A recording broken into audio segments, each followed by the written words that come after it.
Media-media internasional turut menyorot ditangkapnya Menteri Komunikasi dan Informatika Johnny G. Plate pada Rabu 17 Mei lalu. Johnny ditangkap Kejaksaan Agung karena dugaan korupsi kasus BTS. Pada Rabu siang, Johnny G. Plate tampil dengan rompi pink dengan kedua tangan diborgol. Ia ditahan selama 20 hari ke depan di Rutan Salemba.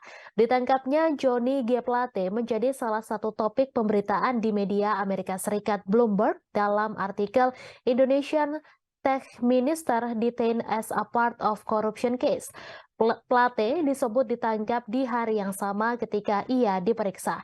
Sementara media Timur Tengah Al Jazeera menyorot bahwa ditangkapnya Plate bisa berdampak kepada reputasi Presiden Joko Widodo dalam melawan aksi korupsi. Al Jazeera juga menyebut kerugian negara akibat kasus korupsi telekomunikasi ini berpotensi mencapai 500 juta US dollar. Dijelaskan oleh Al Jazeera bahwa proyek yang dimulai pada tahun 2020 itu bertujuan untuk memperkuat jaringan telekomunikasi bagi wilayah terluar Indonesia seperti Papua, Sulawesi, Kalimantan, Sumatera, dan Nusa Tenggara Timur. Sementara itu, media Amerika Serikat lainnya yakni AP News melaporkan bahwa Menteri IT Indonesia ditangkap karena dugaan korupsi pengadaan. ABC News Outlet berita Australia juga turut melansir berita tersebut. Johnny G. Plate adalah menteri kelima dari pemerintahan Jokowi yang terjerat kasus korupsi. Sebelumnya, Menteri Sosial Juliari Batubara juga terkena kasus korupsi terkait bantuan pandemi COVID-19. Menteri-menteri lain yang korupsi di era Jokowi adalah Menpora Imam Nahrawi, Menteri Kelautan dan Perikanan Edi Prabowo, dan Mensos Idrus Marham. Sebagaimana diketahui, Menkominfo Johnny G. Plate terjerat kasus korupsi tower BTS. Tak tanggung-tanggung, kerugian negara akibat korupsi politisi Partai Nasdem itu disebut mencapai 8 triliun rupiah.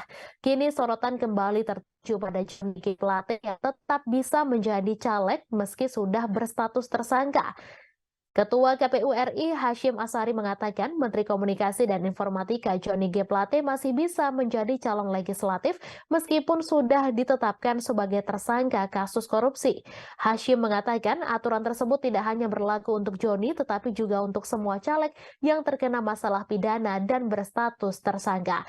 Sebab menurutnya KPU tidak berpegang pada status tersangka namun pada putusan kasus sang caleg yang berkekuatan hukum tetap. Beda soal ketika Johnny G. Plate memutuskan untuk mengundurkan diri dari kontestasi Pileg 2024 atau Partai Nasdem membatalkan pencalonan Johnny ke KPU sebagai bakal calon legislatif.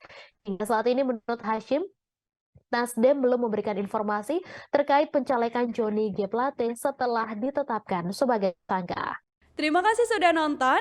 Jangan lupa like, subscribe, dan share ya.